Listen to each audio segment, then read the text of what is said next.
All right, good evening, ladies and gentlemen.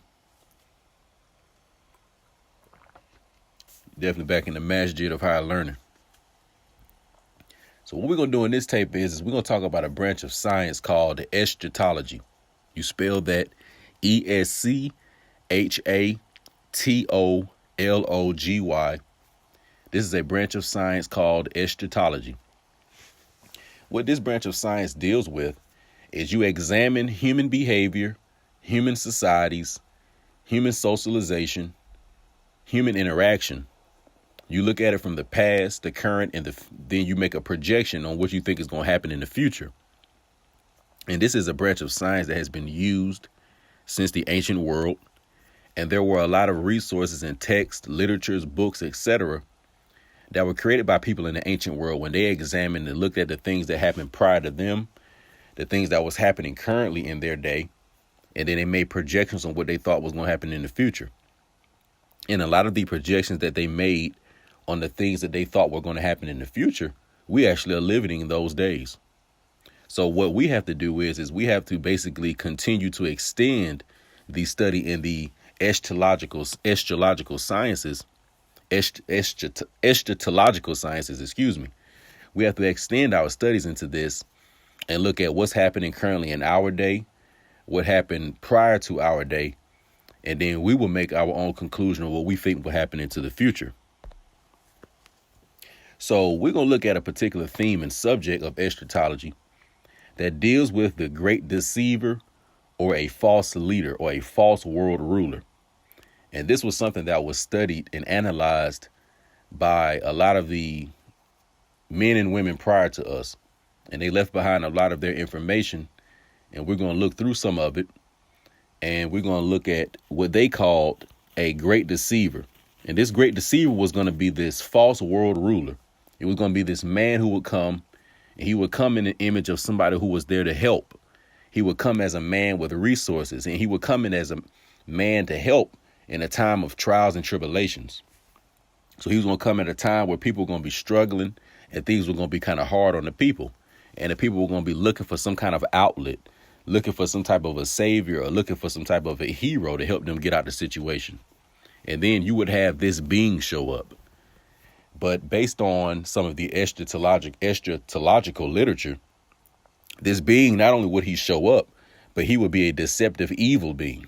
And he would be a master of trickery. OK, so that's what we're going to look at, the subject of the Dajjal, the false world ruler, because what we see going on is we have a lot of the different nations and civilizations of the current day being broken down. OK, so a lot of the values of different nations, they're being replaced by a lot of the quote unquote Western progressive ideologies. So when you hear about, certain countries of the West going into the quote unquote Middle East and trying to replace the traditional values over there with more Western values and even bringing in Western corporations and cultures, and those people rebelling and rejecting that, what they're rebelling and rejecting is globalism. They're rebelling and rejecting that idea of becoming part of this global community where they lose themselves. All right. And they're absorbed and merged into a greater human farm or a global farm almost. And I'll give you an example of that real quick. I've given this example before, but I know this guy who's from Syria, who's an Orthodox Muslim. And when he came to America, he came with a friend, and the friend also was an Orthodox Muslim.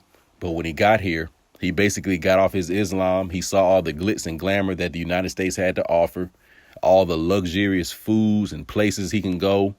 And he could, do all the things he wanted to do. He could cater to his lower self. And this is what the guy chose to do, and he probably stopped going to the masjid, stopped reading his Quran, and he basically just became a quote unquote United States citizen. So that is what I mean by you giving up who you are and becoming a global citizen, or AKA a Jasad. OK, a Jasad.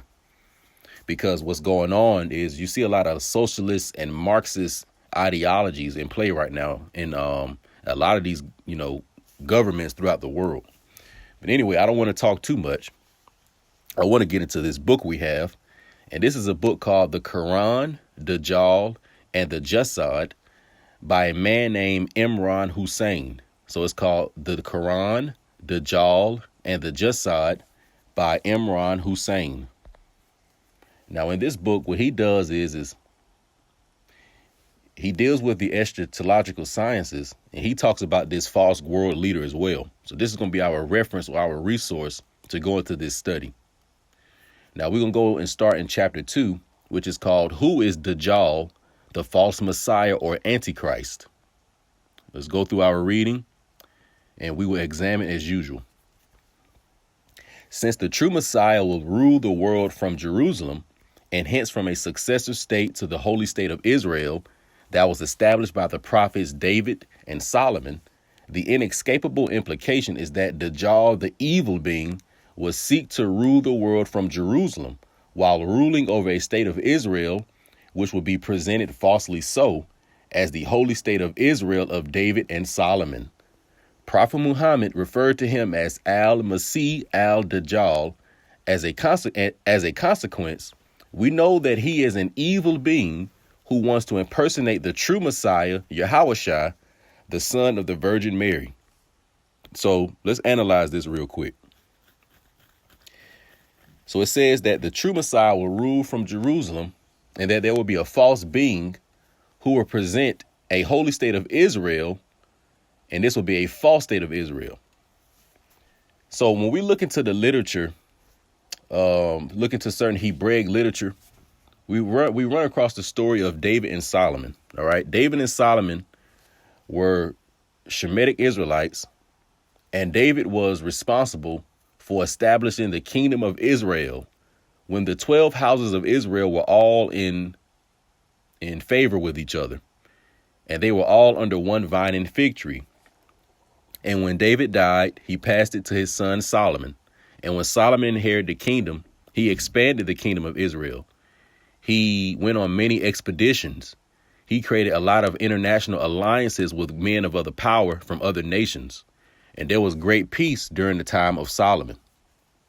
But at one point, there was a night or an evening when Solomon was sitting on his throne, and as he dozed off or went into a state of meditation, he had a dream or a vision.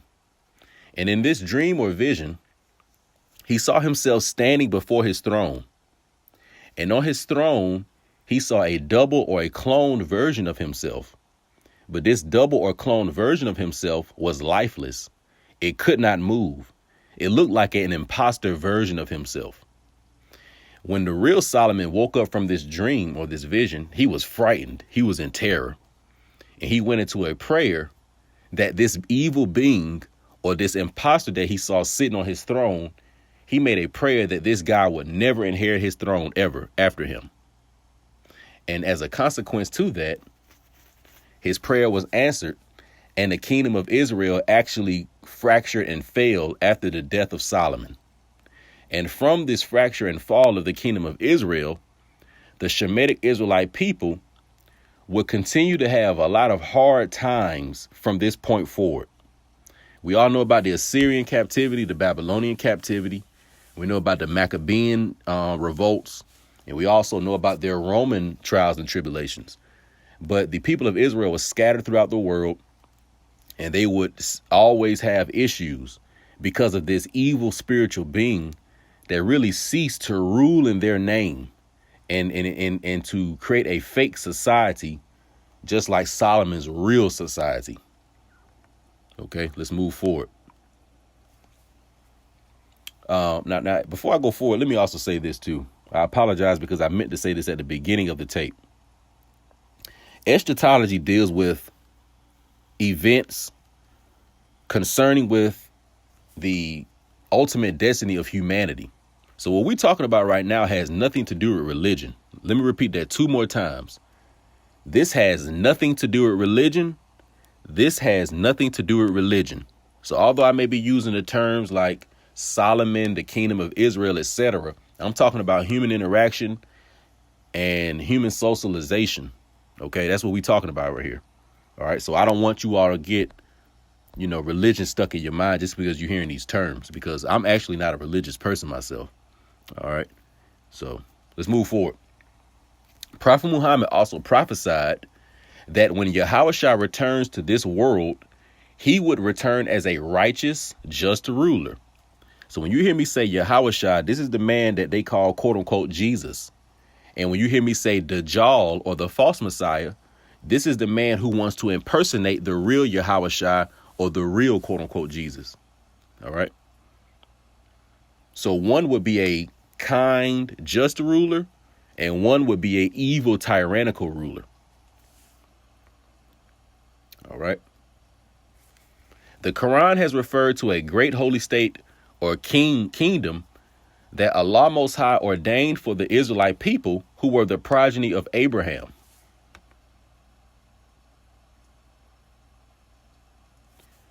The Quran again referred to that kingdom over which Prophet David ruled and disclosed that Allah Most High strengthened it. So let me move, before I move forward, let me say this. The kingdom of Israel, or the kingdom of Israel basically was established by the progeny of Abraham. Abraham was a man, or maybe a collective group of people, who were pulled out of ancient Shinar, or ancient Sumeria, ancient Mesopotamia, and they were separated from their friends and family who chose to be polytheist. So when I say Abraham, I'm talking about Shemitic people who practice monotheistic culture. Okay, that's what I'm talking about. And the progeny of Abraham, or the progeny of these ancient Shemitic people who practice monotheistic culture, are still on the planet today. They are scattered throughout the 7 continents. And there is a great big group of them in the Americas. And today they call themselves, quote unquote, black people. Let's move forward.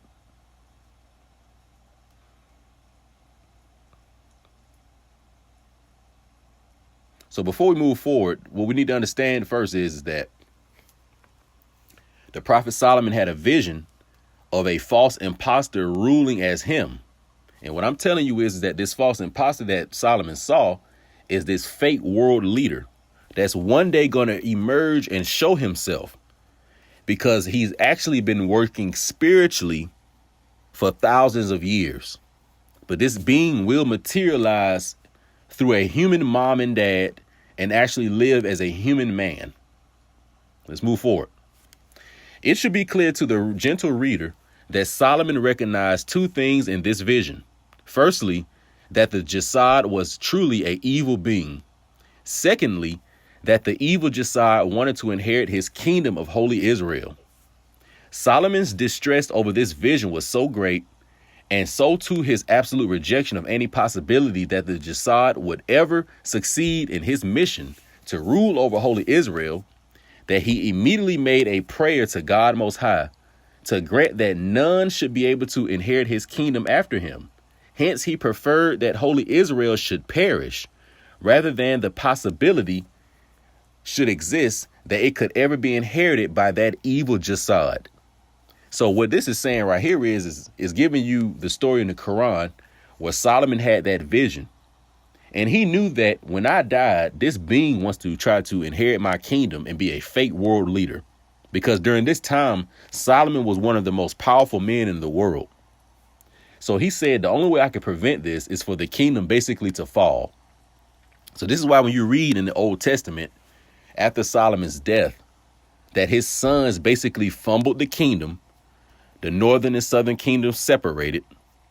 Then they had the Assyrian war, then the Babylonian war, the Maccabean wars, and of course the Roman wars. And the Israelite kingdom was never to be established again.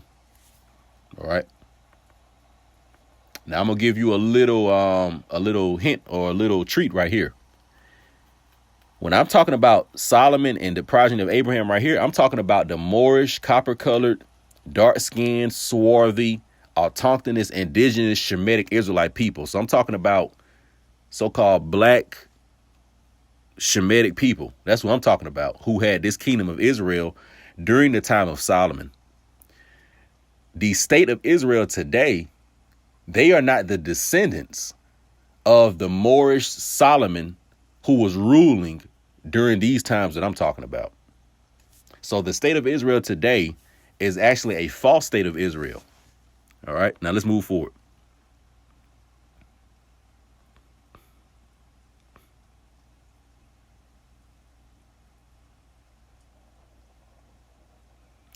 So you hear me using this term jasad.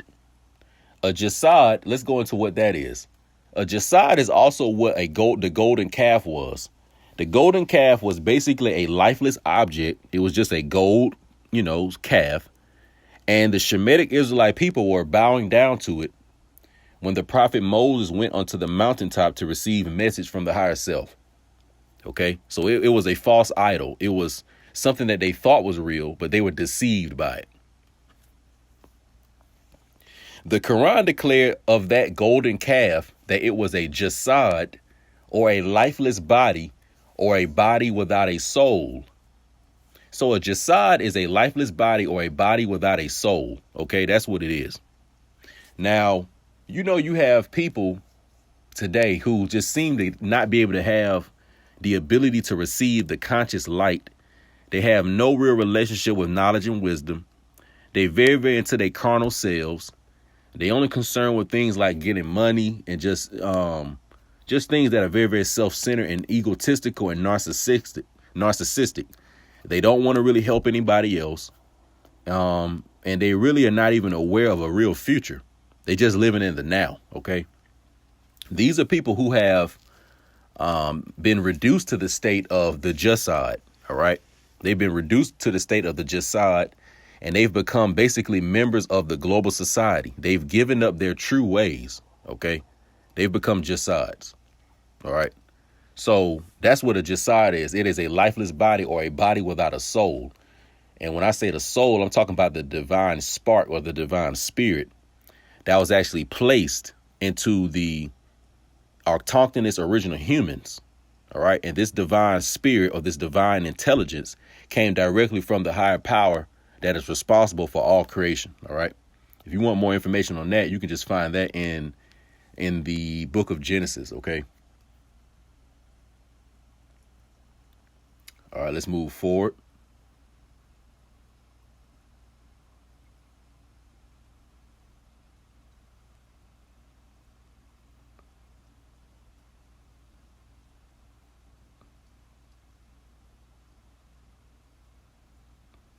All right.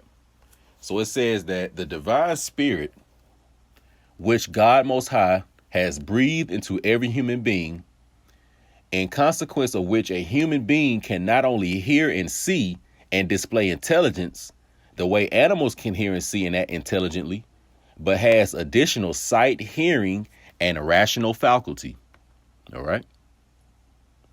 In the Quran, it says, then he, meaning God Most High, gave him form and breathed into him of his spirit.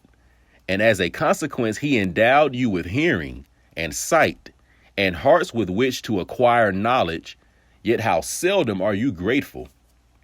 The Quran refers to the capacity for internal knowledge, the Quran refers to the capacity for internal sight and knowledge that is located in the heart. Will they not travel about the earth so that their hearts might come alive, and they might then be able to think, and so that they might be able to hear what otherwise cannot be heard? Yet verily it is not their eyes that have been blind, but blind have become the hearts that are in their breast. It also warns that Allah Most High can seal the human heart in such a way that the internal capacity for sight, for hearing, and for internally received knowledge would no longer be possible. In the Quran, it states, Allah has sealed their hearts and their hearing, and over their eyes is a veil, and awesome suffering awaits them. So when you have these people who seem to can't get it together, I'm going to give you an example of that. You had Nimrod in the Bible, and you also had the evil Pharaoh, or the evil king of Egypt. And in two of these situations, they said that their hearts were hardened. You also had the king Saul. After he made his mistake, it says that the Most High hardened his heart. When it says that it hardens, that the Most High or the higher power hardens the heart, what that is saying is the heart has been sealed. And when the heart is sealed, that means you no longer have that ability to have spiritual discernment. You no longer can feel the subtle vibrations around you. You no longer can tap into the spiritual world pretty much. You've lost that capacity. Your internal sight through the heart has no longer is no longer in operation. All right. And the higher power can do this to you. All right. He can. And what this does is it causes confusion. And the Bible also talks about being given over to a reprobate mind, meaning you're given over to your own ego. You're giving over to your own limited knowledge and limited levels of understanding. You're given over to your own narcissism. You're given over to your own greed. You're given over to your own craziness. So that's what happens. You know, we all have the divine internal higher self with us at all moments and times, guiding us and seeking to help us live the best life here. But a lot of us reject it, and a lot of us are very, very adversarial to our internal spiritual self. And eventually what will happen is the Most High will seal the heart. And that means you will no longer be in communion with the higher self, the eternal self. And you're going to get into certain situations you're not going to be able to really make good choices in life. You know, so when you see a lot of people struggling in life, these are people who have been given over to a reprobate mind, and their hearts have been sealed. So understand that when it comes to the world of spirituality, it's really through the heart. And when I say the heart, I don't necessarily mean that red muscle that's in your heart pumping blood. That's part of it. But I'm talking about something that's much, much deeper than that. It really is. It has something to do with conscious awareness. It has something to do with being connected to the natural and supernatural environment. It has something to do with being connected with your soul body, which is the version of us that we resume to be after the physical body ceased to exist. And it also is connecting you with the higher intelligence that is responsible for all creation. Because you got to remember, if you are an indigenous American person, or let's just say an autochthonous person of the earth, meaning that you are a melanated person, you descend from original people, you have the Ru or the divine spark in you. I'm not going to sit here and tell you no lie and say you don't. But, you know, through certain evil behavior, we can lose access to it. So just keep that in mind. So you have a lot of people around you that have lost the Ru, that have lost the spirit, that have lost that knowledge, and they can't regain it. So you're going to have certain friends and family that you're going to have to just let them go about their business. You know what I'm saying? You know, you may have tried to help them and give them certain information, but, you know, maybe they didn't listen. So let's move forward. So it says, our view, and Allah knows best, is that Dajjal, the Jasad, does not have the same Ru or spirit that human beings have. And this is what has made him a Jasad. Since the prophet described him as an evil being, the implication is that he was created as such, and therefore bears no responsibility for his deeds. He was not created as a moral being, and hence his actions do not qualify as conduct. We're talking about this world leader now, this false world leader. This is him we're talking about. The implication is that he does not possess the freedom which human beings have for making a free choice. He does not possess a free will or a self-directed will. He also does not possess the capacity for independent thinking, which human beings possess because of their creative intellect. In other words, Dajjal, the Jasad, is externally programmed to act in the way that he does. He can be likened to an automaton externally endowed with intelligence. So what I'm talking about right here is this.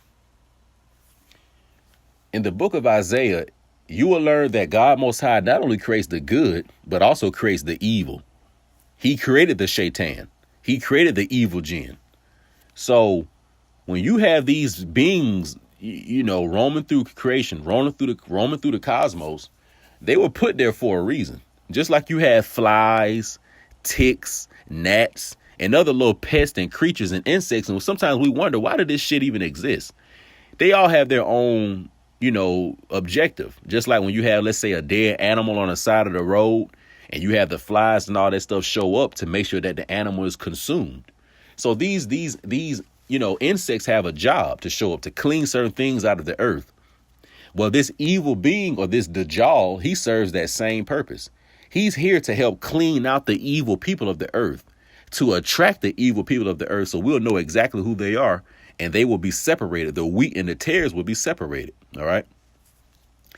And during the time of Yahushua, when he came into Jerusalem, a lot of the Shemitic Israelite people rejected him, and they did not receive him as the Messiah. And they called him a bastard. And they said his mother was a harlot. So because of this, they tried to chase the man out of town. They tried to get the man killed. They tried to get the Roman government to, take him out and all this different stuff. So God Most High, seeing this, decided that since you all didn't want to receive the true Messiah who would lead you to success, then I'm going to send you somebody who looks like he's going to lead you to success, but actually he's going to be leading you to the hellfire. So we're living in a time where the false Messiah is going to show up. Either we're going to see him, our sons are going to see him, or our grandsons are going to see him. But we're on the doorstep and on the crux of him showing up. But he's going to show up, and all those sightless people, all those people whose hearts have been sealed, all those people who just want to turn up, drink, smoke, they're not really concerned with the truth. He's going to come and he's going to get those people, and he's going to lead them astray, and he's going to catch them right when they're vulnerable. All right. Because as I said before, the Dajjal, he's going to show up when people need a lot of help. He's going to show up when, honestly, I believe, man, he's going to show up when the United States is very, very fractured, very, very fractured. And the United States won't be as prominent because he has to rule from the state of Israel. And in order for that to happen, the United States must transfer its power over to Israel. All right. Now, let me move forward. I don't want to say too much more on that right now. OK. So just keep in mind, like I said, the Dajjal, he was programmed to be this evil being. All right. The Quran warns, in a warning that must be recognized to be primarily directed to those who fail to respond correctly to fitna or test and trials posed by Dajjal, that multitudes would be reduced to a status equivalent to cattle, and that they would then be a people destined for the hellfire. So what this is saying right here is that the Dajjal is going to attract multitudes of people. They're going to follow him thinking that he's a true world leader, thinking that he's here to help them. He actually will be leading them to the hellfire. And the people that he's going to attract are those who have been reduced to a status equivalent to cattle or goyim. OK, the international bankers, the true rulers of this world, and those families behind the international bankers, they view the people of the world as cattle, and they call them goy or goyim, which pretty much just means cattle. OK, and you know how you see a cattle or a cow in a field just grazing grass, eating grass, not thinking about anything else. It's literally eating grass and defecating at the same time, eating and defecating, eating and defecating, eating and defecating, having sex and eating, having sex and eating. This is all the animals in the farm do. And this is what they want to reduce the people to. So you know how you have a lot of the dumb rap, what we call mumble rap? The Dajjal is the one who created and ushered in what we call mumble rap, because mumble rap is designed to deaden the consciousness, to actually bring darkness into the heart, because it's a bunch of nothingness, So mumble rap, believe it or not, is actually a implication or a sign that we are very, very close to a lot of these eschatological events coming into their full fruition. All right. Now we're going to go over a few more things and then we're going to wrap it up. All right. Then I'm going to tell y'all something very, very funny in a minute. In the Quran, it says, and most certainly have we destined for hell huge numbers of evil jinn and evil men who have hearts with which they fail to grasp the truth, and eyes with which they fail to see, and hearts with which they fail to hear. They are like cattle. No, they are even less conscious of the right way. It is they who are truly heedless. So it says that the evil men and the evil jinn who follow the evil Antichrist are destined for the hellfire. The hellfire could be something both physically and spiritually. Once again, Blackbeard does not necessarily know. The Quran further warns those who are reduced to internal blindness and thus become jasads like Dajjal would remain blind in the next world as well. And it says, whoever is internally blind in this world will be blind in the life to come as well, and still farther astray from the path of truth. So you know how you have these people out here that say stuff like, oh, well, you know, when somebody died, they think that all of a sudden you just come into, you know, you have access to all knowledge and all understanding. That's not true. Whatever level your consciousness and knowledge and understanding is, whatever it's at when you die, that's what you go into the afterworld with, you know. So just keep that in mind as well. So it says that whoever's internally blind or has their heart sealed in this world, they will be blind in the life to come as well. So sometimes when you see those horror movies and you have those certain spiritual beings just walking around in the netherworld that don't know they dead and all that type of stuff, some of those entities in those movies may be trying to show you those that were internally blind in the physical world, and now they're internally blind in the spiritual world. All right. It says, whoever has eyes and yet cannot see will have become jasad, just like unto Dajjal. How then does Dajjal reduce people to a state of internal blindness? How does Dajjal get people to stop thinking, in consequence of which he would think for them? And how does he get people to stop using their own free will with which to make proper choices in life, in consequence of which he would choose for them? So what happened is that the Dajjal reduces humans into cattle by removing your own free will, by getting you to just be lazy, to be neglectful, you know. And that's also what's happening. A lot of people are becoming very, very lethargic. When you just want to let everybody do everything for you, you become a ward of the state. So when you start becoming a ward of the state, you know, that's you becoming a jasad, you know. So we're going to get ready to wrap it up. And as you see in front of you, this is just a medieval image of the Antichrist or the Dajjal. And as you can see, the demonic jinn is whispering in his ear, giving him, you know, demonic advice of how to rule the world and destroy the people. All right. That's what that is. Here's another example of it. And these global corporations, these people have been working on this stuff for years and years and years. Like I say, for thousands of years. And as you can see, the Time magazine, which was created in the 90s, this magazine cover at least, has the old president, Bill Clinton, on it. But as you can see in the M of the word time, it's right behind his head, showing that the horns in the letter M, or that the letter M is being put behind his head as if they're horns, you know, to appear as if Clinton has horns.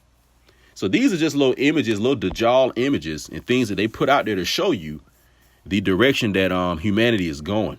OK, so y'all let me know what y'all think about this and research this. This is eschatology, you know, studying end time events.